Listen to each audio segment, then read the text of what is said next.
and dribble. The champ is here. I must be the greatest. The champ is here. I'm going to continue to stand with the people.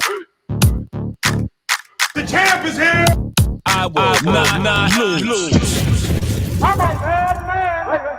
I took up the world. Yes, welcome. You could have been anywhere in the world, but you're here with we. My name is EJ, and I got my man. MH. Yes, he is the DB of the show. We are Black in Sports, giving a voice to the culture that won't shut up and dribble. Here interviewing the best professionals in the game and in the boardroom, covering it all, laughing at it all while providing a platform to be heard. So you know what we do about this time, and we got to bring him in. We got to bring him in right, okay? So you've seen him all over ESPN, all right? Whether it's providing, his parting shots on Outside the Lines, or maybe his competitive performance on Around the Horn, one of our favorite shows. You may even hear him on the ESPN The Daily, the podcast. He's an author, writer. He is an HU graduate, and some say the real HU, but we'll get into that a little bit later. But he is in the Hall of Fame, so he's a Pirate Hall of Famer for the journalist department, man. So we're really excited because he is known to draw the sophisticated parallels between culture and sports. So currently, man, he is a senior sports and culture reporter at the ESPN. Please clap it up for Justin Tinsley. Appreciate y'all. Absolutely, man. We're excited, man. So, all right, man, we jump right into it here. So on our show, we like to start with the shoot your shot question. And, we got to get that real story. So it could have been something where you fumbled the ball, fumbled the bag, or, you took it in for the slam dunk. But you can't give us that always shoot my shot. We want something specific, man. So give us a shoot your shot moment. Oh, man. Ooh, there's so many. Anybody that tells you there aren't a lot of man, I fumbled at the one right there, especially in the career of journalism and media, they lying to you. But I'll go back to one of my earliest example. So this had to be around 2010, maybe 2011. It was somewhere at the start of the 2010s.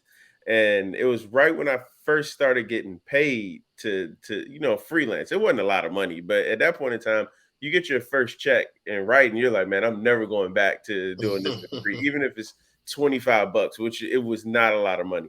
Right. But I ended up getting an interview with the rapper Webby.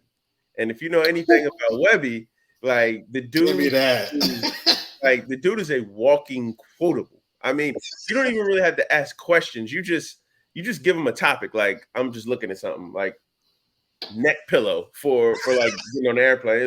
He was like, oh man, shawty, let me tell you. And so we had an interview. It was 3 hours long. It was 3 hours long. I'm like, yo, this is awesome. I can't wait to transcribe this joint. It's gonna get me so many more opportunities. EJ, MH, I lied to you not. When I hung up the phone, I did not press record. Oh, now you got me double checking. Oh man. Well, I ain't gonna lie to you. I literally went into my living room, dog, and I cried. I cried, bro, because it was I can't even where do you go? Give you 500 words on oh yeah, I spoke to Webby. We spoke about these things. Here's one quote that I remember. It's just bro, I had to go to my editor. I'm like, yo, man, I'm not even gonna try to lie to you or anything. And yo, I forgot to hit record. So I'm sorry. And you know what? Honestly, it worked out well for me because the editor was like, yo, I appreciate you being honest. Thanks. A lot of people would try to, do whatever. And I'm like, yo, man, I'm sorry. I could give you another story on this. And honestly, I don't even need to get paid for this because I fumbled the bag on this. And they took the other story, they loved it, but it was just a lesson learned, man. I'm like, yo, whenever I do an interview, it's I got my one thing that I say before every interview. It's yo, for full transparency, I'm gonna record this so I can transcribe it later, and then I hit record, and then we go. But bro, there is a phenomenal Webby interview sitting out in space somewhere. You know what I mean? Those aliens that are on those UFOs that they were talking about in Congress today was probably getting a kick out of it. But yeah, man, that was definitely the time I didn't even shoot my shot, bro. I didn't even get off the bench. So yeah, that's my story. I love this is gonna be a fun interview because as many times we've asked that question, ain't nobody hey, I messed up here. Ain't nobody from a no bag. We just all wins Nah, bro. Like I appreciate anybody tell you that their career is like based off wins. Yeah, the wins you remember, but the losses, oh boy, they hurt in the moment. But if you do it right, they build character. But oh man, I got so many L's, bro. I can give you another one. So Let's go. So I'm at ESPN. Yeah, I'm like well within my career at ESPN at this point. And you remember when Wayne dropped the Carter 5? And that was like a big moment because Wayne didn't know whether he was ever going to release music again. Stuff with Cash Money was going on. Yeah. And there's a song, and I forget what the song is, but he was like, "Thank God Weezy's back." You know what I mean? Because he acknowledged like, "Yo, I've been going for a minute. I didn't know." And this is like when LeBron had first signed with the Lakers. And I was out in LA working on some stories. And so I went to practice that day. And, LeBron, like he always does, he's in his car listening to music. He's listening to it. And, I just asked him like a feel-good question. And I was like, yo, like you being a big hip hop fan and obviously people of our era, because LeBron's only like a year and some change older than me. Like, yo, Lil Wayne holds like a special place like in our heart. Like, how do you feel that Weezy's back? And Bron was like, he ain't never go anywhere. I'm like, come on, dog. Like, Wayne literally says it. Like, thank God Weezy's back. And like it kind of went viral on the internet because of everything LeBron does. I'm like, bro, I didn't ask a dumb question. Like Lil Wayne said it. I'm asking interpretation on it. But that it's all fun, man. Like I get a chance to work in the industry where I always admired it. I always wanted to do it for a long time. I had no, and I'm sure we'll get more into this, but I had no clue how I was going to turn that, my desire or my dreams into a reality. So. But yeah, MH. Anybody that tells you like, no, I got wins, and I ain't got no losses, man, they lying like shit. Facts. I know. Shout out to Brian Press for you and the family. Absolutely, man. Going on with that, man. So. Yeah, shout out to Brian and that. I got a chance to work with his team on like a big series that I was working on. They were very open and accommodating, and obviously the situation that's going on with Bronny, man, I wish nothing but the absolute best for Bronny and the entire James family, because that's a very serious situation. I've had loved ones go through that same type of situation, and like it don't matter how much money, how much influence, how much power in the world. There's nothing more humbling than knowing that life can be in jeopardy at any moment. So my thoughts, my prayers, and my love go out to them. Well said, man. Prayers up. So where did your love for sports start? Ooh, okay. So I realized very early on that I wasn't going to be Michael Jordan. I realized that I was not going to be 6'6" and go to the University of North Carolina. I wasn't going to have however high he jumped. But one thing I always loved, and I credit my late uncle to this. I've written about this a couple of times. My Uncle John, who lived here in Washington, D.C. when I was younger. He passed away from colon cancer in 1999. But one thing we used to always do, we used to always watch SportsCenter together and always watch, football and basketball. Like we would watch, if it was a sport, we would watch it. And he would like break down like as much as he knew about it and the stories behind the players. And, we would watch SportsCenter, like Stuart Scott was our guy. And he's like, yo, I want to see you doing that one day. That's going like, you would be great at that. And, I grew up without my pop. So like my uncle was my father figure. And like anything that he told me to do, if he said jump, I would say how high. But I always knew he had my best interest at heart. And so like, that's where my love of sports came from. I come from a sports family. My grandfather, he was a athletic director in the HBCU circle for many decades, head football coach in the CIAA. So, I grew up around sports. I love playing sports, but I also knew that I was never going to be, worth a damn on the collegiate level and damn sure not a professional level. But one thing I always loved was the story behind sports. Of course, I love, the play-by-play and, they should run a play action here, or they should run a pick and roll here, or how fast can they run the 100 or 200 here. But I love the stories behind it. Like I used to collect Sports Illustrateds back in the day. I used to collect Vibes and The Source and everything like that, because like, yeah, you could tell me like when this album comes out, but like, what's the story behind this album? What's the story behind this project? What's the story behind like this playoff series that, you know, is so important. And I used to love learning about that. And so that's where my love of sports came from, was just the storytelling aspect and all of it. That's fine, man. So with that, man, I mean, so you said that you was an AD, you said in HBCU. So how did you choose what HBC? Like, hold on. I guess did you know it was always going to be HBCU for you when you were choosing college?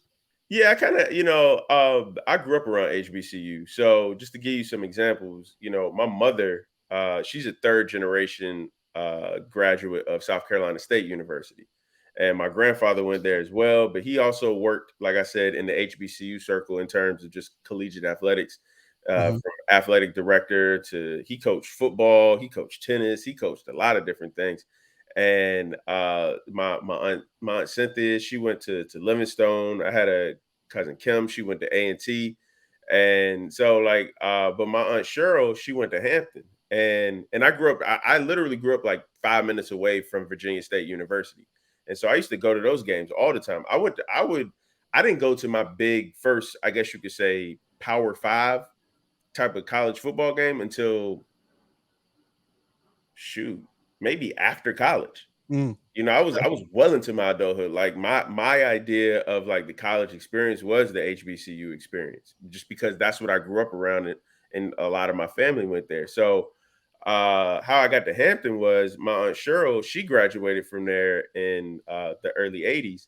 And like in the early 2000s, like she would take me down there to Hampton to go to basketball games. And if you remember, this is around the time Hampton beat Iowa State in the tournament. And like Hampton was like really, they were popping like for real in basically basketball and football. So I would go down there, I would go to the game. She would take me on like a tour of campus. And I'm like, yo, this is, I really like this. Like it's still an HBCU, but it's not Virginia State, which is like right around the corner for me. And I wanted to go somewhere, quote unquote, different.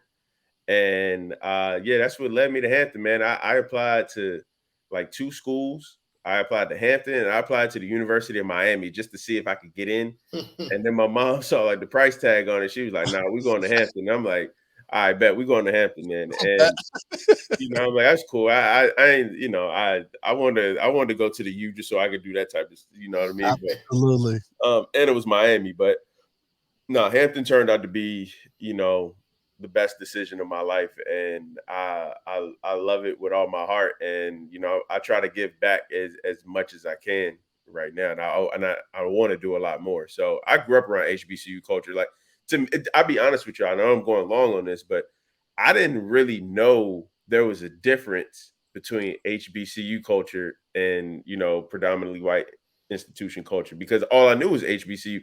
I just knew HBCU is, this is college culture right here. So. And you thought everything else was like that, right? Yeah, I thought everything was just like that. You just black people everywhere. You know what I mean? It is not. Narrator, he was wrong. But it's funny that you say that, because I think we're all around the same age, and I think what I remember sports and culture being kind of tied in the one, so to speak, in the stories was Fab Five, UNLV, Duke and Grant Hill, Shaq and his rapping, and my mom ran over my older brother's tape so many times because she didn't like all that cussing. Yeah. So I guess finding out that part where we grew up in a nice, interesting era. I guess what was the start of that love of culture and sports all into one? Was it before Fab Five? What was it? Just HBCU? Yeah. So I think for me, so I'm 37. So I was born in 86. And obviously I loved, culture and I love sports, but like I guess on a big national level, because I've always loved them and I've always loved them together. But I think probably the first real example when I seen both of those worlds, like not collide, but like really mesh and be like, oh, okay, this makes sense, was my VA brother, Allen Iverson. You know what I mean? Like Iverson was like a game changer. Not necessarily, obviously, in the terms of the way that he played, which was dominant for a person of his size, but just the way that he approached how he presented himself. Like it was like he never wanted to be anybody but Allen Iverson. Now, sometimes that got him in trouble, and sometimes he put his foot in his mouth. But a lot of times, he opened doors that hadn't even been erected yet when he was doing stuff like that. And the way that he talked, the way that he walked, the way that he dressed, the tattoos, the chains, the cornrows, he wasn't doing that to portray himself like how larger society was saying at the time, like, oh, he's a thug, he's doing this. He was like, no, this is just my way of life. Just because you don't understand my way of life shouldn't make you uncomfortable. But if you're uncomfortable, I'm not going to make myself uncomfortable to make you comfortable. You know what I mean? Like, and I saw that very early on with Allen Iverson, and he just always embraced like that culture that I loved.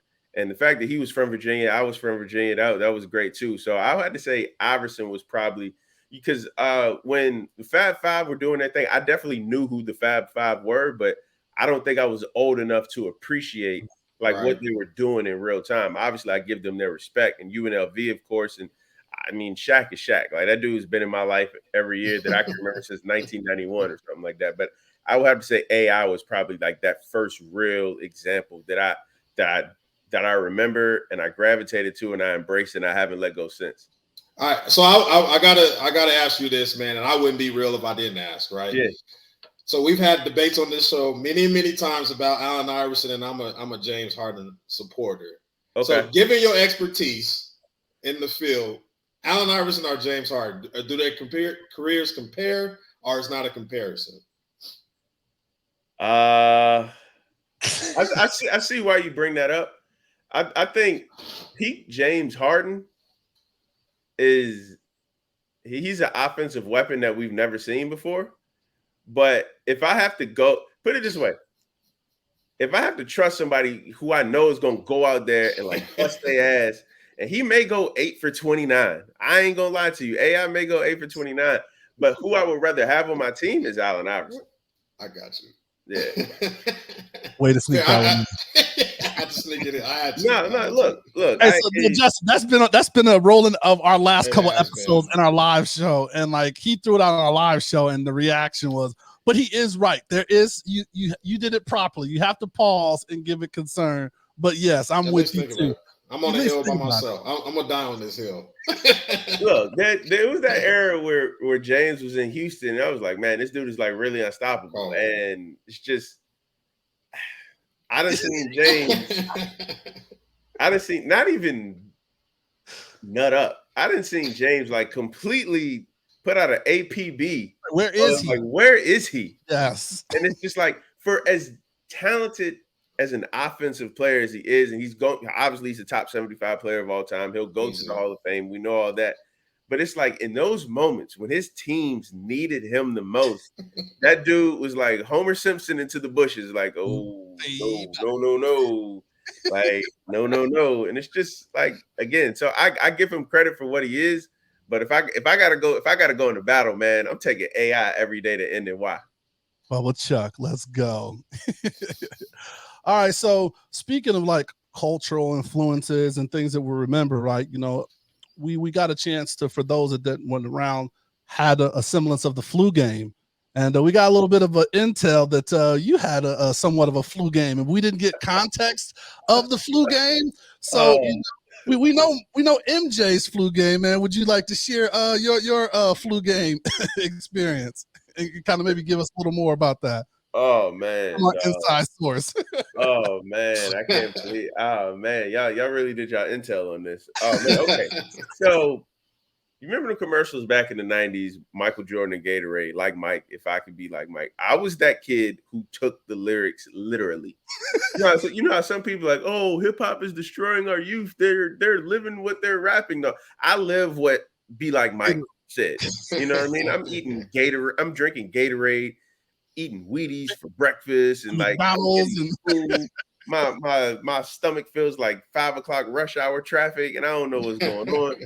So, all right, so it's the winter of '97. I'm trying out for like a little traveling team or whatnot. I was decent at basketball. I wasn't great at all. I had a really good corner jumper. But by no means was I Michael Jordan. But in my head, I was Mike. And so I'm like, all right, man, we got trials tomorrow. We got a game tomorrow, or scrimmage, or whatever the case may be. This is 97. So this is what, God knows how many years ago, 26 years ago at this point. Wow. And something tells me like, man, I'm gonna have my own flu game. I'm gonna sleep with the fan on full blast. I'm gonna open the window. Keep in mind it's December. And lo and behold, thankfully my younger brother was smarter. He got out of the room and went to go sleep in our grandmother's bed. I'm like, nope, I'm doing it. And I'm like 11, so he's 5, and he's like, dude, you're dumb. And I'm like, man, get the hell out of the room. So I wake up the next morning, bro, can't breathe out my nostrils, eyes all puffy.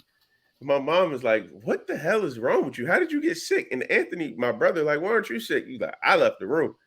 And so I told her what happened, and she was like, boy, you got to be the dumbest person I've ever heard. Nah, I went out there, man. What Mike have in that game? 38, 7, and 5. Some Herculean type of performance. Right. Well, whatever the exact polar opposite of Herculean is, that's what I had. I think I was like 0 for 8, 4 turnovers. I don't even know if any of my shots hit the rim. I'd be lucky if it grazed the net on an air ball. Needless to say, I was benched for the second half, and pretty sure that's where my basketball career ended. So, yeah, like Mike, they said. If I could be like Mike, they said. I love it.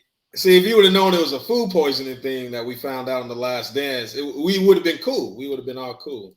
I mean, look, I subscribe to Jalen Rose. I think it's the hangover game. I think it's the hangover game. And in Utah, though? In Utah? Yeah. Yes. Look, yes. Man, it's a quick flight to Vegas. Rodman on his team, too. Like, Rodman got to connect. He's like, I'll show you how to do it.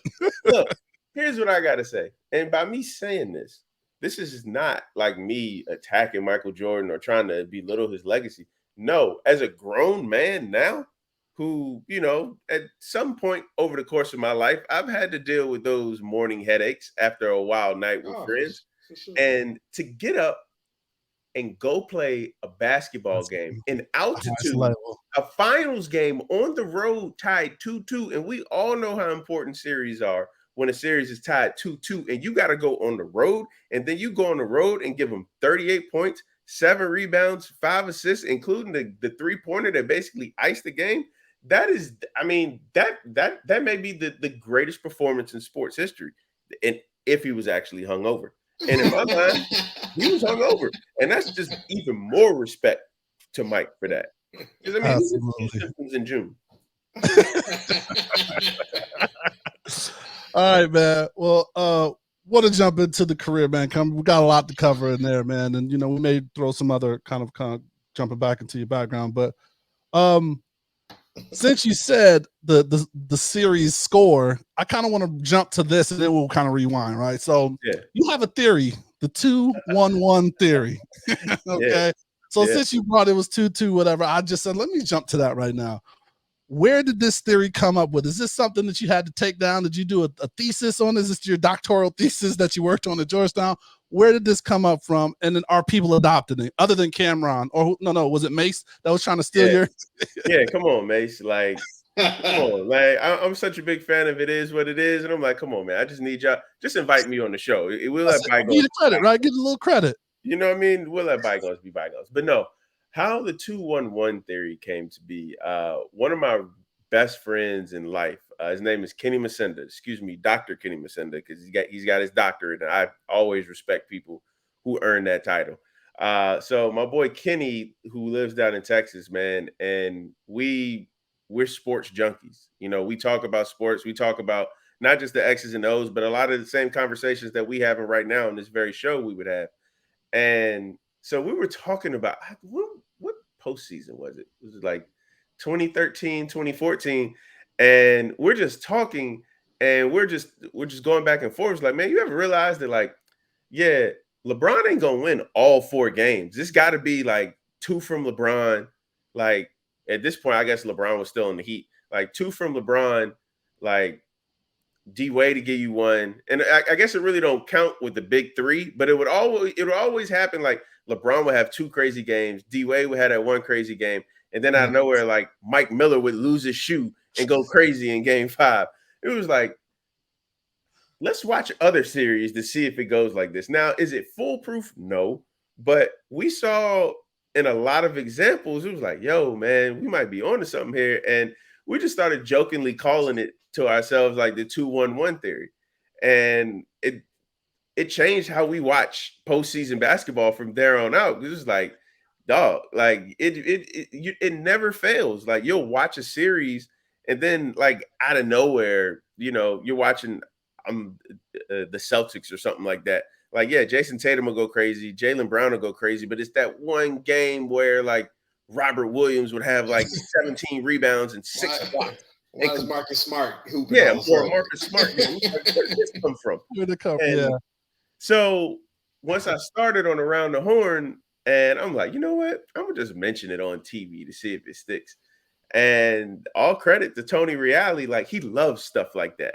He was like, what? He was like, no, break that down for me. Like, what is it? And so I mentioned it the first year, it caught on.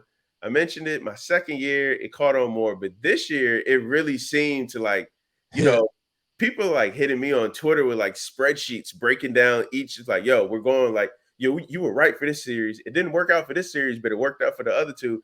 And yeah, it's just it's hilarious, but it's even more flattering to know that like something myself and one of my best friends really just came up with while we were shooting the shit on the phone. It's really, now Mace is jocking it on. It is what it is, It's dope, but it is what it is. Gabe Vincent owe you part of his check based on that. Hey man, look, I will tell you that right now. The Miami Heat are a classic 2-1-1 theory team. Yes. He owe you something, man. So I got to start very first piece at ESPN. The Marvin Gaye NFL trial with the Detroit Lions.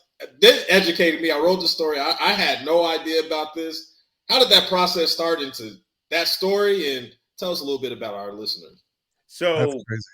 Yeah, that's wild. Like, it's coming up on like 8 years since I wrote that story for the first time. And I knew like this is even before, the site had launched when it was then called the Undefeated. This was like, I want to say 8-9 months before the Undefeated launch. And so we were publishing stories on ESPN.com just to drum up excitement. And I knew I needed my first story to be something that was like, oh, wow, like this is dope. I didn't know that. And so, I read a lot of books. I don't really get a chance to read as much as I used to. Now I do audiobooks.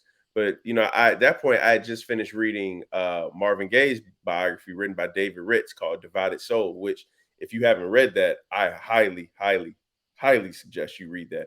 And in the book, there's a part where they talk about Marvin, trying out for the Lions, and it may be like 4 or 5 paragraphs, and then they just move on to. I'm like, wait a minute, wait, what? So I made note of that. I'm like, all right, page. I can't remember. I'm like page 142.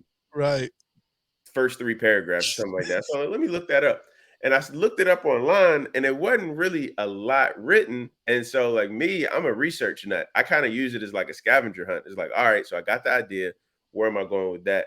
And I just started reaching out to a bunch of different people. And one of the organizations that helped me out a lot was the NFL Hall of Fame. And they put me in touch with Lem Barney, who's an NFL Hall of Famer, and Joe Schmidt, who's the coach of the Lions at that point, who's a Hall of Famer. And they referred me to Mel Farr, who's not in the Hall of Fame, but he's like a Lions great. And so they were the basis for the entire story. I obviously interviewed other people for it, but I'm like, yo, I just really want to tell this story because obviously I'm a big fan of music, and I feel like this is a very natural way to talk about how both worlds influenced each other. Sure. And it's not just like, oh, well, you hear some music being played during warm-ups and like, this is cool. Like, no, this is how these worlds have interacted with each other and like honestly changed the world. Like if it wasn't for Lem Barney and Mel Farr convincing Marvin Gaye to record what's going on, what does music look like without what's going on? It was one of the first big social anthems, I guess you could say. And so, yeah, I wrote the story up, and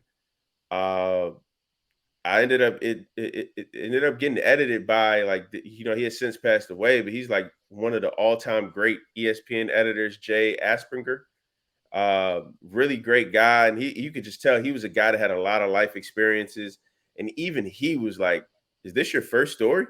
I'm like, Damn. "Yeah." He was like, "One, like this is well written." He's, "Of course, we got to do some edits," but he's like, "This is very well written." He was like, "I've never heard this story," and like I grew up at a time where Marvin Gaye was like, he's my age, and he was like, "You have a great first story on your hand here," and I knew when he told me that, I'm like, "All right, we got something here," and it's definitely still one of my more popular stories to this day. And I will always be very, very proud of that story. That's dope, man. And what's so crazy is I remember that story. Like when I came across, like, because at the time, of course, like I'm not knowing who Justin Tinsley is at that time, right? Yeah. So just reading that story, I remember that story. So full circle, man. That shit's dope, man. Congrats on that. Thank you, bro. Absolutely. So kind of getting into your current job, right? So just a couple questions I have. It's more of a two-part question. So it was the undefeated now Andscape, right? Yep. So I guess my first question was why the name change? And then two, man, how do you find content, right? Because Andscape / undefeated is a special division or part on the ESPN, so maybe even delve into that. So first, just kind of why the name change, and then how do you find content in that kind of structure of what that shows or that kind of vertical of ESPN's for. Yeah, so without getting into like the intricate weeds and nuts and bolts of like the business dealings, because there are people who could talk about that far better than I can. I know Andscape now was looking to get more into like production in terms of like documentaries and TVs and movies and maybe merch and things like that. And we couldn't really do that because there was a clothing line called the Undefeated as well, and so that created all types of like legal hurdles. So at least, and we the upper echelon, the decision makers of the site, they wanted to go in a different direction with the name and rebrand it and really just put a stake in the sand. We're like, all right, this is what we're doing now. This is what Andscape is going to represent moving forward, and these are the projects that we want to pursue on a grand scale. So that, at least to my knowledge, that's why that name change occurred. But in terms of like the stories that I pursue, I know you didn't ask this, but like that didn't change anything from how I pursue the stories that I want to do. I've been blessed to honestly be given a super, super green light. I like to call it the Steph Curry green light in terms of like stories that I get to write. Now, of course, I have to pitch them and they have to get approved, and not everything gets approved. And thank God, not everything gets approved because not every idea is good. Half of them probably ain't good. But in terms of like the stories that you see me write, I would venture to say 80% of those are my ideas. Now, there may be some of them where, my editors are like, hey, can you write on this? Can you formulate some stuff on this? And then they don't tell me what to say, of course, but it's like, hey, can you write someone? Because we need someone on this for the site. And I'm like, all right, cool. Yeah. But for the most part, that's all my stuff. And, when you read the topics that I do, like it's really a lot of them come from conversations that I have with my friends, like in group chat. So we've had them before, or they're just topics that really, really interest me. Like I did a series, I mentioned it earlier. I did a series on LeBron this past season for his 20th season. It's called LeBron's Power Plays. And I really wanted to do a big series on examining LeBron's impact off the court, in a myriad of different areas. And it turned out to be one of my favorite projects that I've ever done for, Andscape Undefeated. So like I'm just really blessed that, I have a lot of creative control over the stuff that I write. And more importantly, I have like the trust of my editors to know that like at this point, I'm 8.5 years deep at ESPN. And it's like, yo, this dude is like, I don't have a lot of awards, but you know what I mean? But like I've created a name, I've created a lane for myself, and I take pride in that. And the last thing that I ever want is for somebody to look at me and look at my work and be like, you know what?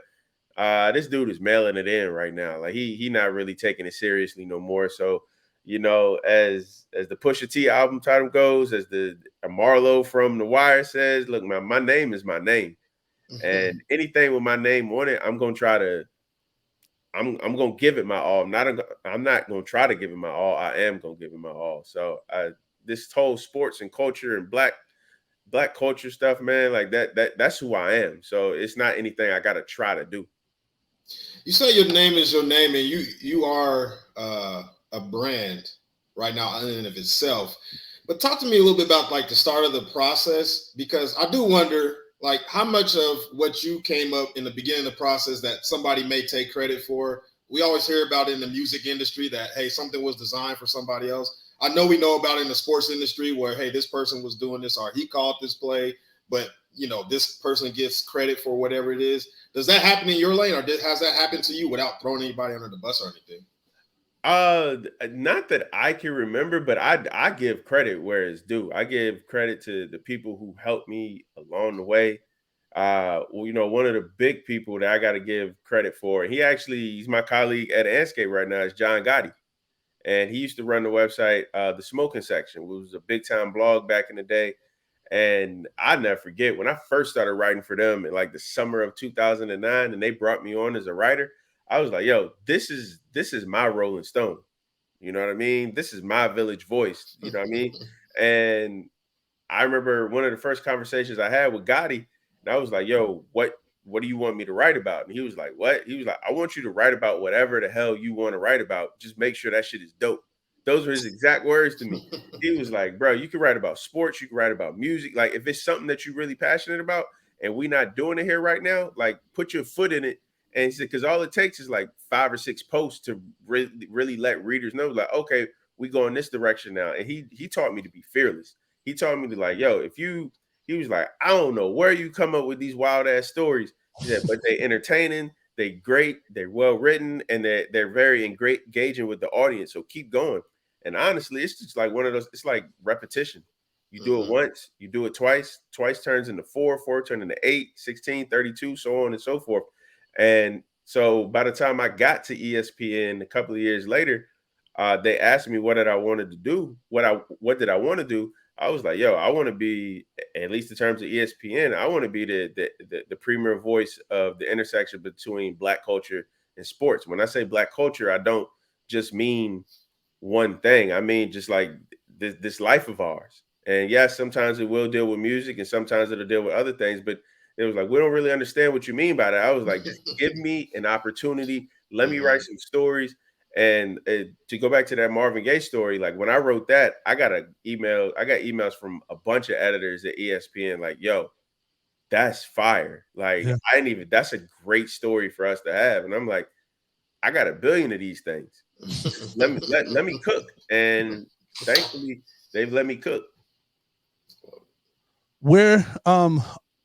Let me start with this kind of topic since it's kind of recent. You know, basketball is kind of like, I guess, one of your stronger lanes is or favorite sport. We didn't ask you, but just kind of assuming. Wemby, what do you think about the hype that was built around him? Like better than like the most, next talent, bigger than like LeBron. Like, so with that comparison, man, and I know it's one of those things that's, too soon to say, but you also have like Jay Billis who undersold LeBron what he was going to be right when he came out, but they undersold LeBron but they're like really, really hyping him. Like, what are your thoughts around that? Are they doing too much? Is he going to, succeed the hype? Because it's pressure, but like no one talks about the pressure like LeBron had too, right? Because like he was the absolute chosen one coming out. Yeah. For one, I had this conversation the other day, and I'm so glad you asked it. Jay Billis, he hyped LeBron up, but he may have undersold LeBron a little bit. But I don't hold that against him. But LeBron was still insanely hyped. Before his first game on ESPN, they had like a teaser with like Shaq and Kobe and MJ and Wilt and Bill, Jerry West, and like, oh yeah, all these guys are all known by like one name. And here comes this next guy. They call him the king, and it's like, can a high schooler do this? And it's just like, so LeBron had crazy hype and he somehow surpassed it. So with Wemby, I mean, I get it. We're in a different era too. Like LeBron was part of the early internet era.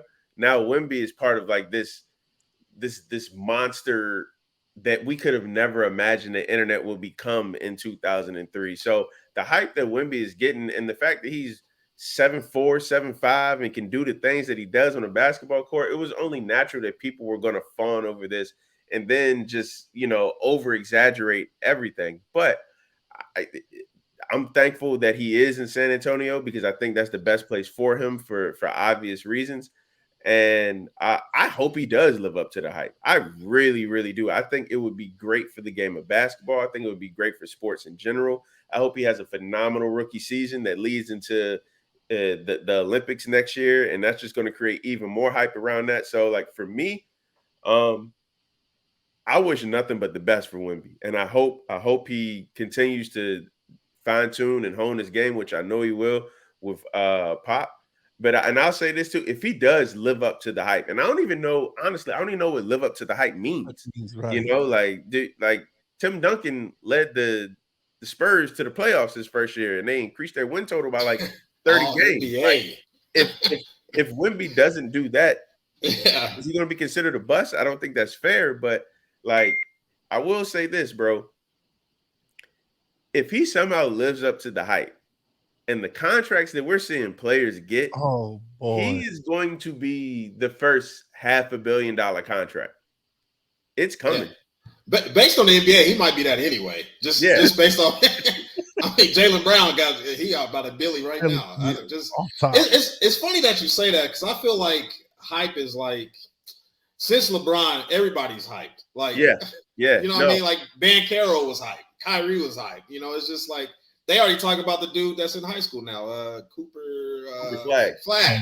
Yeah, he already getting gassed up. You know what I mean? So it's like I just feel like everybody's hype is part of the machine, but like here's the thing: like potential is fun until you got to cash in on it.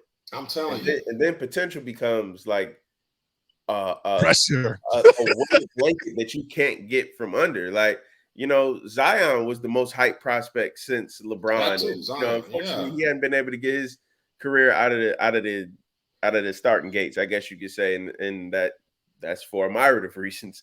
But I think Banchero had an incredible rookie season. I think he had probably one of the better rookie seasons for a number one overall pick that we've seen in quite some time. And I think he's going to be a really, really great player for a really long time. But there is one thing to live up to the hype as the number one overall pick, but then there's another thing to live up to the hype as the number one overall pick and have that it factor. That like I gotta see him when he comes to my city, because I can tell people all the time, like, you need to go see Banchero like when he's in your city, because the dude gonna put on a show. But at least as of right now, he doesn't have like that Broadway draw yet. Like box office as Steven. Yeah, box office. Yeah. So and I hope he gets that. I pray he gets that. But like Wemby is gonna have that he's already got that. We saw how the Summer League game was packed. And first day sold out. I hope he stays healthy, man. And I really hope like he lives up to. I don't even know if you can live up to this hype, but then again, I ain't know LeBron could either.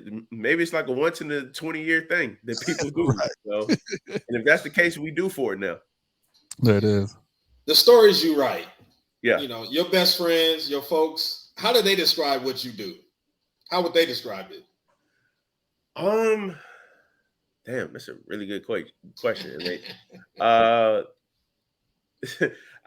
couple of my homeboys, they'll read my stuff and be like, "That shit fire, Tins. That shit fire, bro." Like, but sometimes like it really trips them out because like somebody will say something like in a group chat, and then I'll take it and formulate like an entire story out of it, and they'll be like, "Yo, bro, how did you do that?" Like, and I'm like, "Bro, I love researching." So I've learned from a lot of my friends in my group chats and our one-on-one conversations in person and on the phone or via FaceTime. I'm like, "Yo, what'd you say?" And it was like, "Oh yeah, so-and-so from so-and-so said this. And I don't know if it's true." Now I'm like, "Hey, hold on for a second." I'll be right back. I'll be right back. I'm like, "All right, bet." Yeah. And I think to me, that's the sign of a great reporter if you're inquisitive. Mm-hmm. And so, I'd be lying to you if I said like every story that I've ever written has come off the top of the dome. Like that's just not the case. Like no writer in history has ever came up with 100% of his or her stories off the dome. It's like you got to experience the world around you. Right. You know what I mean? You got to experience the world. You can't just be that writer that just holes up in a basement and just cranks out words. To me, I got to go out and live life. I got to go out and, like, you know what I mean, smell the blunt smoke at a concert, or I got to, you know what I mean, hear people arguing at a bar over something. Like, to me, that gives my stories so much more color, so much more life, and so much more, I guess, entertaining factors to it. So, like, connectivity to the culture, man. Yeah, like, man, that's the realness, right? Like, that's that connectivity to it, man. You can't say that you connected to it and then don't want to connect to it. So can that to your point, can that ever be like replicated on like daytime TV? Because I always feel like shows come out and it's trying to connect with the coach and trying to have that barbershop type of feel, but it don't hit right. You know what I mean? Can that ever live in that mainstream lane? The 6 on ESPN with with Michael Smith. And yeah, that okay. I mean, that's a great question, MH, because that was one of those shows, right, where they were supposed to be able to kind of have that barrier, that openness to talk about the culture, right. And like, that's the thing. Like, it's one thing to say that, like, oh yeah, we want to connect with, you know, the culture in these type of ways. We want to give you the runway to do this. But then when you board the plane and you on that runway and it's like, oh, okay, how did you say this? And so it's like there has to be that mutual understanding between the people who are going to connect you to the culture and the people who basically, and for lack of a better description, sign the checks. And, you know, like it's been really hard to see that, you know, come up. Like I would love to have my own version of a show that was like reminiscent of like Rap City the Basement. I don't know what that would look like. I would love to have it because I always felt like that show was like very pure in of itself and very authentic, and I always loved the conversations that were had on there. But and then you get the athletes to go in the booth afterwards. Yeah, right. Well, certain athletes. I don't need to have all of them rapping. Like, we'll have a booth, but we'll also have a different, you know, separate standalone thing where they can go and invent their thoughts or whatever in a certain way. But yeah, I'll never say never, but it just hadn't happened yet, or hadn't happened on a long term. I look back at something like the Richard Pryor show in 1977. Like, NBC wanted to get in bed with Richard Pryor, and Richard Pryor was like, all right, that's cool. But you know, Richard Pryor going Richard Pryor. And it's the reason the Richard Pryor show only lasted 4 episodes before they took that off the air. So that's why I'm interested in like Prime, because like I feel like he's like pushing the edge with some of the access behind the scenes that you get, and it's like, we cool with this and sound cool, but is it cool? We'll see. We'll see, man. Like I read the reports earlier today that, you know, Colorado is contemplating moving to the Big 12. Yeah. And I'm like, Dion, like, this is all because of you, bro. Like, this is all because of you. Like, you know, I know there was a lot of controversy a couple of months ago when he left Jackson State, and, you know, how he left, and, you know, that's another topic for another time. But now we got to see just how patient they're going to be with Dion there. Right. You know what I mean? Because, like, I don't think anybody is expecting Dion to put Colorado in the college football playoff conversation year one. It's just not going to happen. Right. But how long are you going to give him to actually build that program in the way that he wants to build? The way he wants to. You know, so that'd be very interesting. You know, the same way I look at D'Amico Ryans down there in Houston. They gave him a 6-year contract. So it was like, all right, you gave him 6 years, but when does the seat get hot? And fully guaranteed the quarterback. I mean, Look, so yeah, so it'll be very interesting to see what you know, like you said, the runway that they give Dion in Colorado. Like, how long is that runway? Because right now it feels like that runway is miles long. Infinite. Yeah, he could run for like the governor of Colorado right now. But he be going in those restaurants and, hey, we now serve grits for you. Yeah, I'm telling you, Yeah, Greens in the UC. No, like don't go 3-7 this season and then go 5-6 the next. Like, it's an improvement, but like, are you improving at the speed that they want you to improve? So that's gonna be Kale back in the lunchroom soon. Yeah. MH got the quick hits. Yeah, I do. So some quick kind of get to know you kind of questions for you, Justin. Yep. So, oddest place that you ever been recognized? Damn, that's a good question. This is a quick hit. I need to hurry up and answer. The oddest a laundromat. And I was in there with my friend one time, and he was like, "Yo, I gotta go meet my cousin at the laundromat." So we walked in, and one person was like, "Yo, ain't you that dude that's on TV?" I'm like, I don't want to be that guy. But yeah, of course I'm on TV. Right. You know what I mean? But yeah, so I don't even know if a laundromat is a weird place to be recognized, but like I would say a laundromat for right now. Yeah, next to a kid with a prom dress and soccer cleats. So I'm sure it was. An insult that you may have received that you're proud of. Oh man. So this actually just happened recently. It's another Around the Horn joint. And this is you'll get a kick out of this. It's funny, but it's not funny. So my boy David Dennis is also like one of my best friends in the world, and he's on Around the Horn. And he had won that day, so he made it to the final round, and I didn't make it. So somebody after the show aired, somebody on Twitter was like, "Oh man, here you go, race baiting again, talking about such and such." And I don't know what the topic was, talking about Ja and such and equating this to race. It has nothing to do with race, you fucking race baiter. And I'm like, first of all, that was David Dennis. I wasn't even on the show when that topic came up.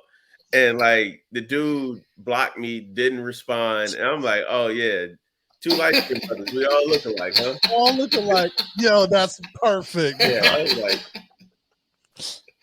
shout out to David. Shout out to David Dennis, man. Love it, dude. What's the time of day you get your best work done? Ooh, now, especially now that I got a 6, almost 7-month-old. Yeah.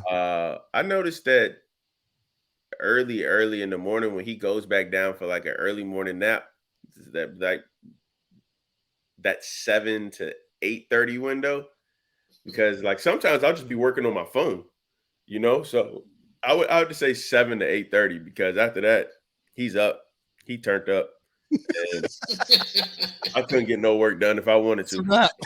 It's a wrap. Two more. Top 5 most influential athletes to the culture. Give me 5. Ooh, like of all time?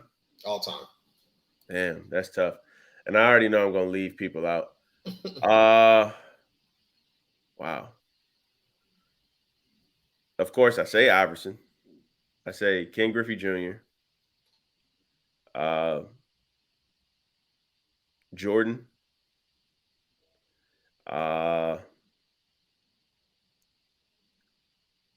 This person really doesn't get a lot of credit because they passed away at an early age, but I got to give credit to FloJo, Florence Griffin Joyner, and like what she did from the track and field perspective in terms of fashion and the way she walked on the track, her fingernails and everything. I thought, and I've read up a lot about her over like the last several years, and like her cultural impact just doesn't get discussed enough. So that was 4 and 5. I might have to say Bo Jackson. I wanted to say Dion, and if you say Dion, then I won't be mad at you. But I'd say Bo Jackson. And I'm sure I'm forgetting a billion more people. But he's a pro star. That cartoon. Oh yeah, you know what I mean? Like Bo knows, man. Bo knows. Yeah, Bo knows everything. So yeah, I would say them 5. Nice. If somebody's gonna play you, my last one. Somebody's gonna play you in a movie. Who would the actor be? Oh God. Iverson Jr. Yeah, my son Huey, I guess. He play me. Golly, that's a good question.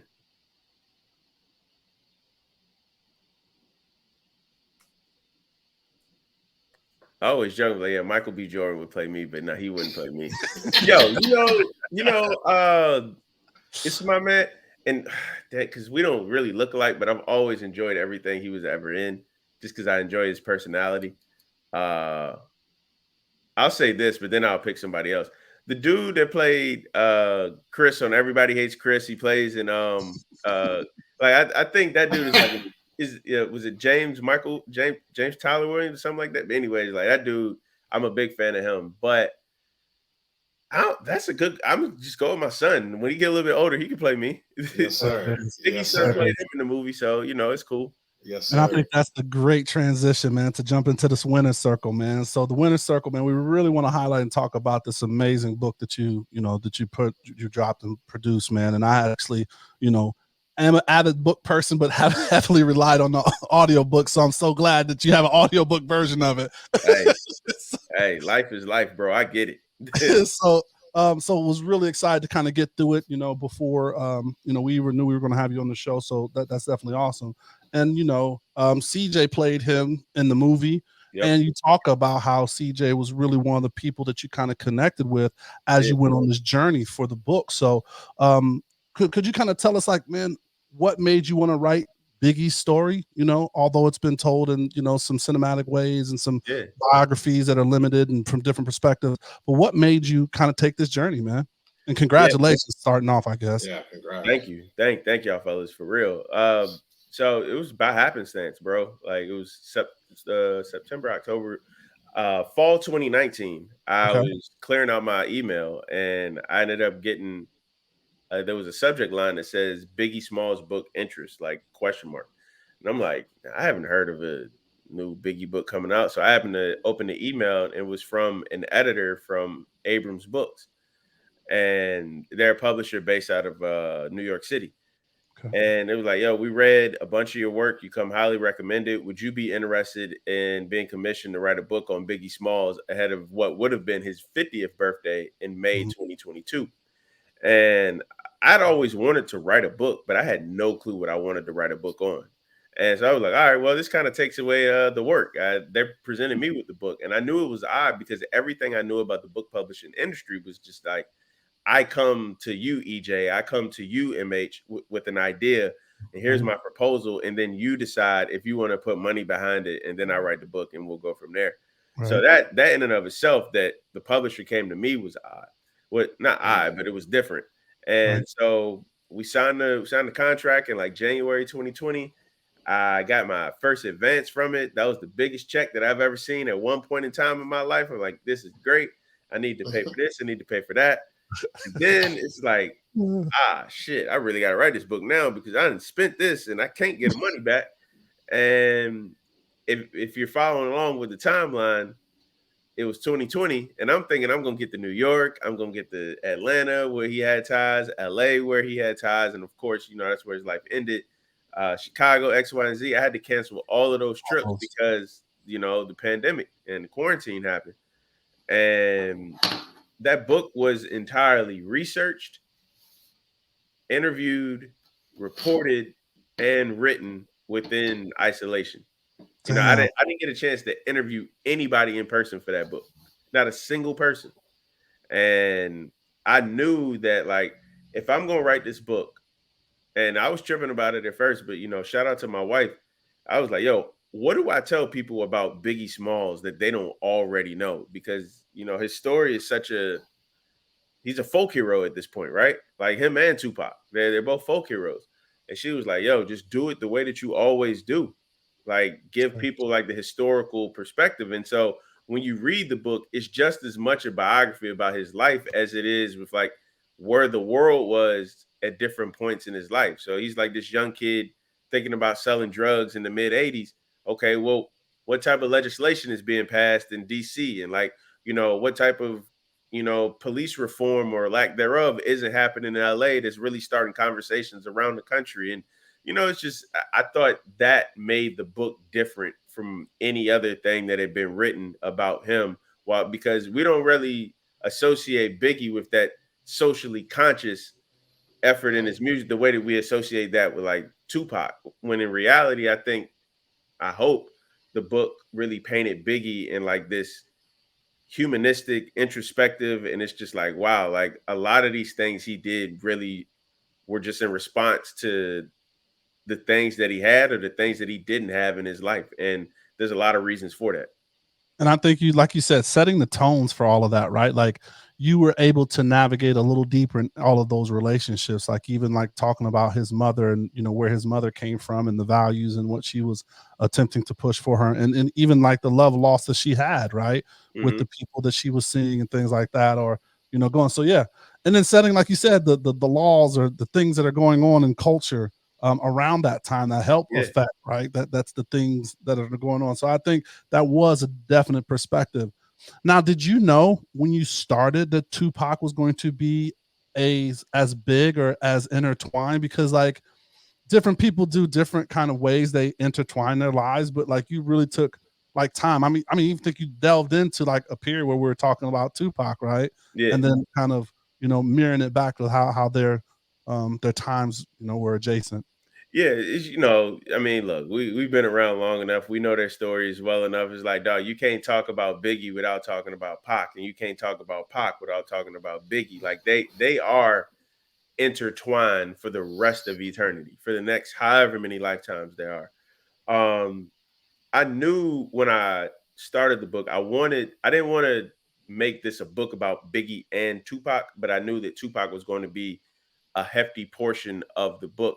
And I knew what I really wanted to do was, so often in history, like Biggie and Pac are remembered as these two young black men who had a beef, you know, words were exchanged, mostly on Tupac's part. And, you know, some rumors and allegations were spewed around. And it was just really ugly in terms of how it played out on a public scale. And of course, you know, they lost their lives in very tragic and very violent fashions.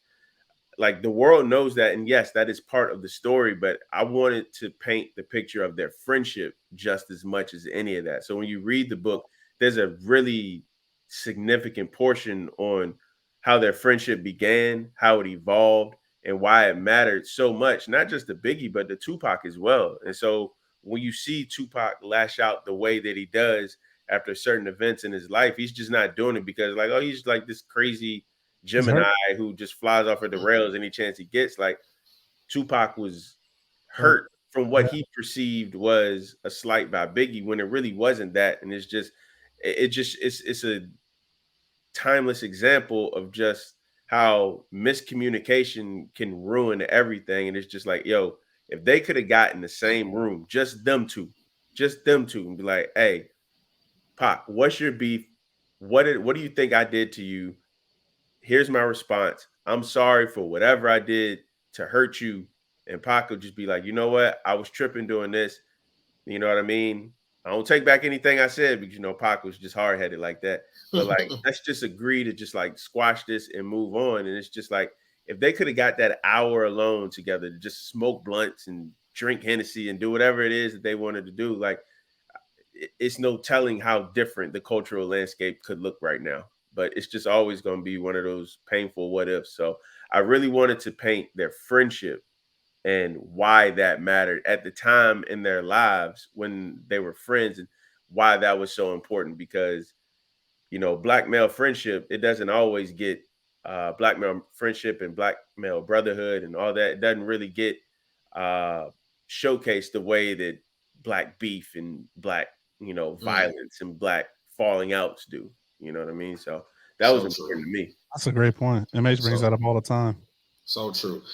I don't mean to be dramatic with this question, but, you know, writing about icons, you know, we talked about Jamie Foxx portraying many people that he's portraying. Hell, Will Smith slapped the hell out of somebody portraying somebody. Like, what was the emotional, how were you emotionally tackling this project?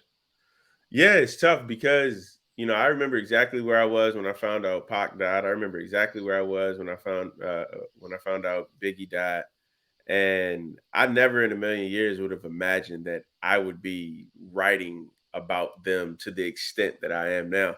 So I knew that, like, especially for Biggie, because the book is about Big, I was like, you know what? I'm not just going to make this like a PR type book. I'm not going to write like a fluff piece. I'm going to write the story and the way that it should be written. And I was like, I think at the end of the day, you know, Biggie would appreciate that. He was like, don't, you know what I mean? Don't erase any parts of my life, you know, good, bad, or indifferent. And so when you're actually in the weeds and you're writing about this and you're listening to interviews that, you know, you can only find in like the darkest corners of YouTube that have like 4,000 views and they're like 18 years old at this point, like, wait, nobody's seen this. And it's just like, wow. And they're not just quotes that you put into a book anymore. You're starting to piece together somebody's life and you realize it's like, bruh, if you could have just made one decision differently and you're writing it. And the hardest chapter to write was, and I'm sure it's for everybody who reads the book, because it's like, there's no surprises in this. Like the ending isn't different. Like you know how the story ends, you know what I mean? Right. And so it's like, that joint when he's in LA in March of 97 and like he's like enjoying life out there and like he was like, oh man, should I go to London or should I stay for this party in LA? And I'm just like, as I'm writing it, I'm like, bro, just go to London, dog. If you go to London, like and it's just to know. And I had to go, I went back and read it obviously during the editing process, but I went back and read it a couple of months after the book came out. And I was reading that chapter. It's called Long Kiss Goodnight.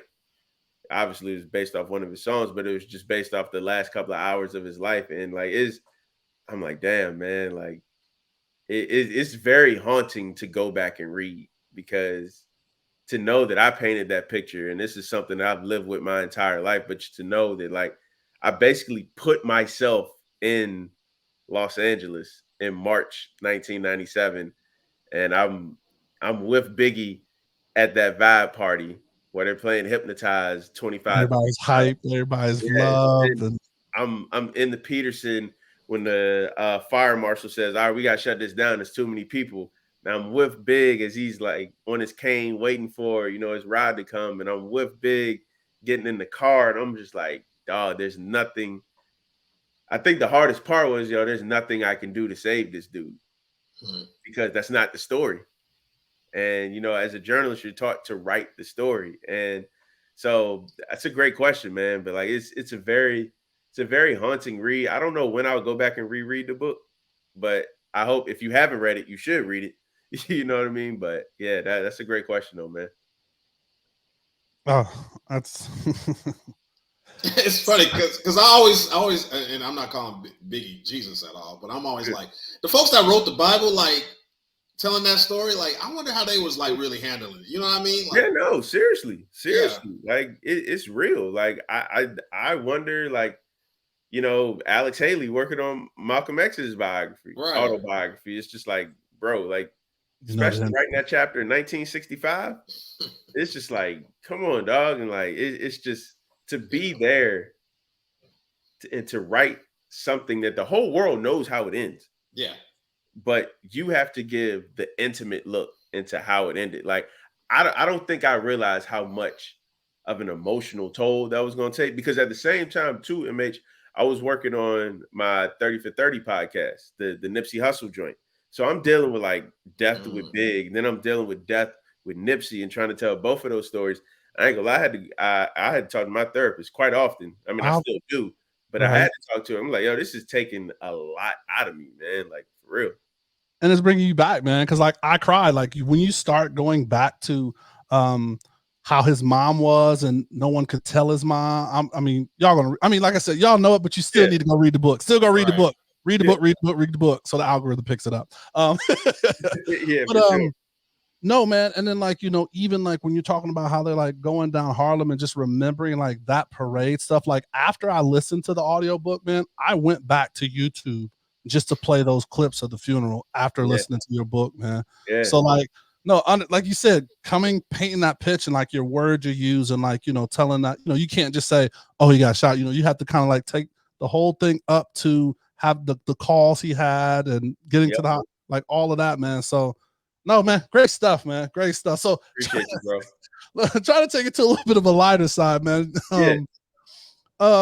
Amin Hazel, man, we've had him on the show. Means my guy. Good dude. He made a little joke about how you got inspired to write the book. So there was a little clip. Did you see that? Say now? So he said that the reason you wrote the book is because you guys had a debate on who the best rapper was, and at the time you did not think Biggie Smalls was the best rapper. So with that, who do you think is the best rapper?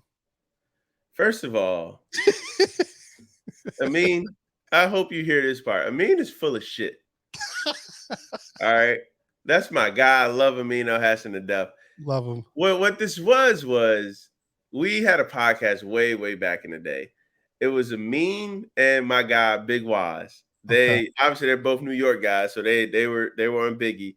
And myself and my boy Trayvon Edwards, Black Trey, we were on Team Tupac. And we basically did like a verses before verses. We just started playing songs back and forth. So I was on Team Tupac because Tupac was still is, my favorite artist growing up. Like he's somebody I'm deeply connected to. Obviously, I love Big. I love Big deeply. So like, full of shit. But no, what was your question for that? I just had to give proper context for what he was saying. No, I think it was just more of a joking thing and kind of spinning back into like why you write the book, because like we know, you got that offer to write it. But the moment I heard that I signed that contract that I was going to be writing the book, I knew Amin was going to come like, oh my god, you knew it was going to happen, right? Like he gonna find a way to take credit for this shit, ain't he? Like, but no, Amin, I love that guy, man. That's my dude for real. Definitely. And then just kind of tying it all up really quick before we jump to the next thing really quick is how did the family receive it? Like what, I know you talked about the relationship with CJ, like how, because that is a heavy burden to do that, right? And not being able to be face to face, what kind of things did you get from, all the people that that are obviously involved? So I've heard, obviously I knew CJ for a couple of years. And because he had been reading my work for a while, and we just connected via Instagram, and we just became really cool from there.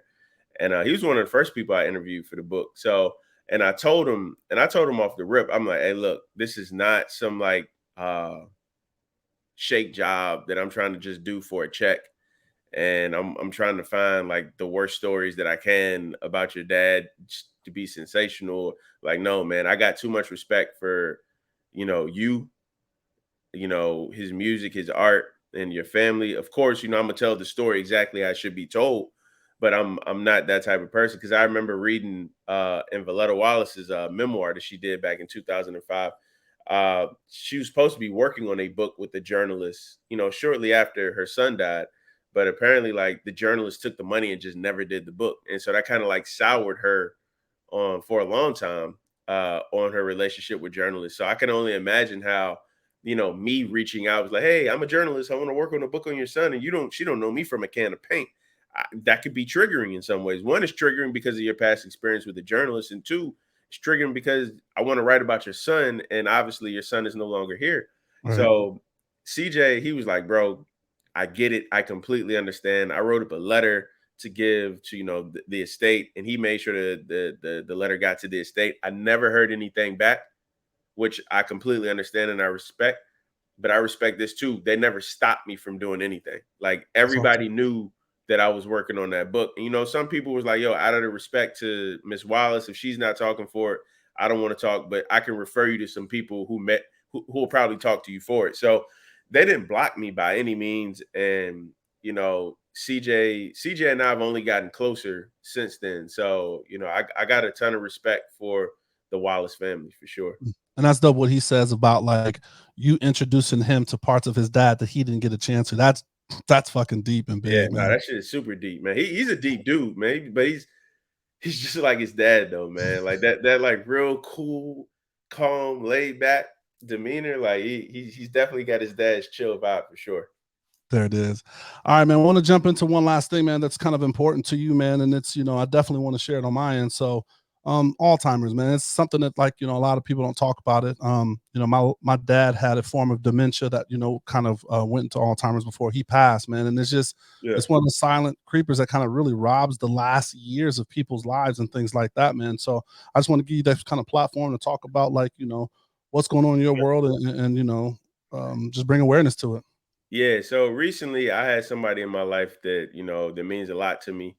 Uh that was recently diagnosed with Alzheimer's. And the way that I've seen, and it's still, from what I understand, it's still in that person's early stages, but you can see the changes that it's having on them. And eventually I'll come out and say who that person is, but I want to make sure that that person is, comfortable with me doing this. But I know every year in DC, there's a national Alzheimer's walk. So pretty soon I will be releasing like my team, I guess you could say, and it's just to raise money for this. And I'm trying to get as many people as I can out to DC to come do the walk. And as you said, man, it's one of those silent creepers, and you could be in absolute pristine health. Like there's no way that you can really just like ward this off.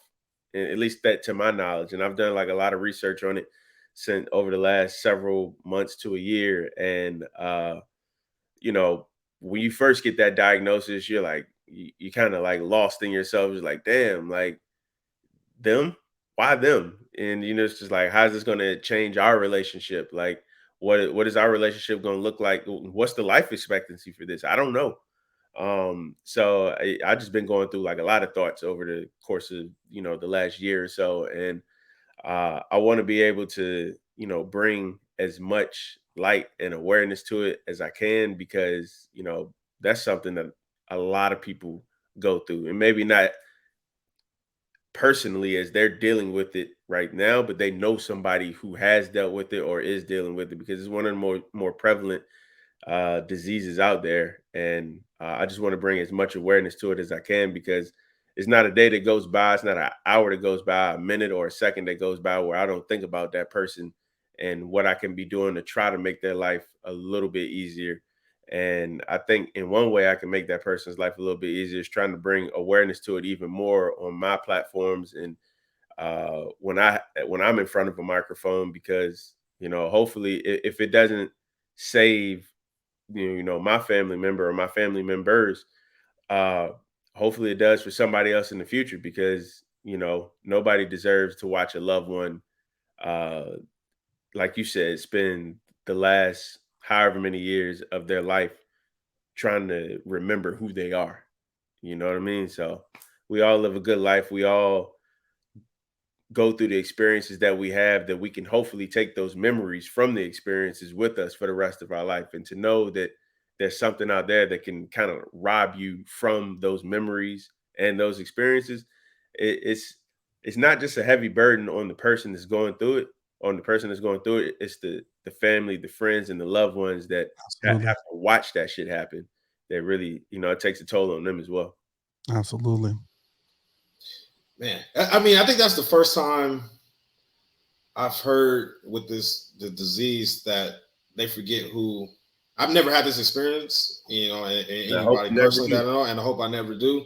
Ever, bro. But losing kind of who they are, I kind of always hear it from the perspective like, they don't know who I am anymore, or the person receiving it. But as we all in life try to figure out who we are and form our identity and what, that process of what we are, that's sad, man. But prayers to you and yours and everybody that's Appreciate you, bro. going through that. We're gonna get through it. We ain't got no other choice, That's hey, my motto. Speaking of, I mean, hey, you're dropping gems, man. So this is the last part, man. We call this the assist, or Yep. this is kind of like the coaching gems. This is where you can, either share with us a quote you live by, words, of encouragement, a philosophy, or maybe something you would tell your younger self or your son, right? So what is that like philosophy, quick message, or words of wisdom? Ooh, man, I got a lot that I live by. Yo, honestly, this is a really good one. So I don't know if you can see it on my arm right here, but it's a tattoo, and it says only the mistakes have been mine. And if you're not aware, that is the last sentence in Malcolm X's autobiography. It's a book that changed my life. It's a book that I reread every 4 to 5 years when I feel like I'm in a different space in life and understanding things. And I always take something new away from the book. But what I take away from that quote is just, and I'm a work in progress, right? So sometimes I need to be reminded that I'm not in control of everything. I need to be reminded of that often. You know what I mean?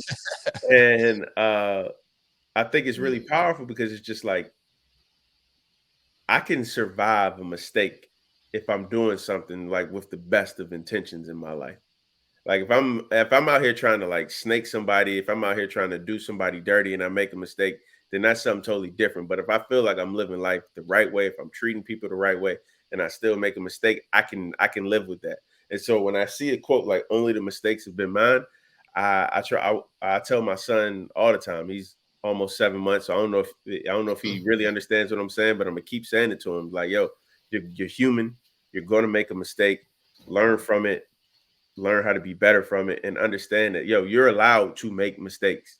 You're human. Like that's the only way that your life story continues to write itself. Now, don't make a mistake that you know will be a mistake before you do it. Mm-hmm. You know what I mean? But that's something that I take with me, man. And that's a dope one, man. Yeah, so we talk about Big. He has one of my favorite quotes, man. Like, to protect my position, my corner, my lair, while we out here say the hustler's prayer. If the game shakes me or breaks me, I hope it makes me a better man. Take a better stand. Put money in my mom's hand. Get my daughter this college plan so she don't need no man. Like, so when I hear that, it's just like, yo, whatever life has, as long as I can look myself in the mirror and be proud of the man that I am, the father that I am, the husband that I am, the friend that I am, everything else is going to take care of itself. You know what I mean? Because I'm not even the most religious person in the world, but like God know my heart. God know my intentions, and God know that I'm not an evil person. I'm not a mean person by any means. So it's like I try to live life the right way. And I trust that if I try to live life the right way, life is going, shower me with blessings. And if I get showered with blessings, I can bestow those blessings on other people. So that's how I try to live. For sure. And your son knows what you're saying. It's crazy. I got a 3-year-old daughter. Yeah. And she's communicating what I've been saying to her from birth back to me now. So he got it. All right. So yeah, I'm gonna keep drilling that in his head for sure. He got it, man. We appreciate you, dog. That's some dope stuff. Thank you, bro. Thank y'all for having me on here for real. I've really, really enjoyed this conversation. Appreciate you. MH, final thoughts? Yes, sir, man. That's all, man. Just appreciate you, man. Learned a lot during this time. Hopefully we can get you back on, man. Man, whenever y'all brothers need me back on, like we family now. So whenever you need me, like consider it done. We're gonna need you on probably one of these live shows, man. Yeah, back up some of MH's his theories. I got a lot of theories, man. Yeah, no, come on, man. I love it. Let's do it. That'd be fun. Let's do it. Maybe I get a think piece. Maybe we can get a think piece off some of these theories. Like I got a lot of them, bro. Hey, look, I told you that's how I get my ideas sometimes. So look, by all means, I love it. That is ideation. You know what I mean? Yeah, I feel it. Shout out to Big too, man. My God. Yeah, that's what I was about to say. So just want to, man, thank you again for spending the time with us, man, especially with everything you're going through, the family, the work life, health and wealth and all that stuff. So just, again, flowers and appreciation. This won't be the last time, and definitely using that platform. I look forward to seeing what you're doing with Alzheimer's. So any way we can support, spread that message, tap into our family in the DC area to make sure that they're pushing the movement. Definitely want to do that, man. So thank you for coming out. We definitely want to thank Brian, man, for helping us make this connection. Your brother in arms.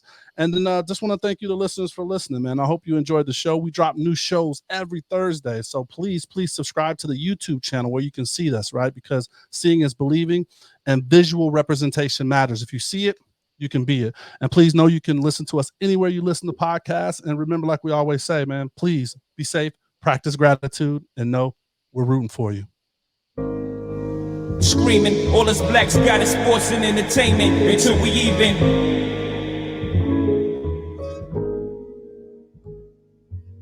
Assuming I'm rooting for everybody that's black.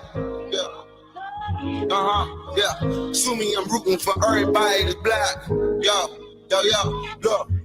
Assuming I'm rooting for everybody that's black. Spent about 2 racks on handmade new rags. Assuming I'm rooting for everybody that's black. That's everybody from sports to college class to rap and back.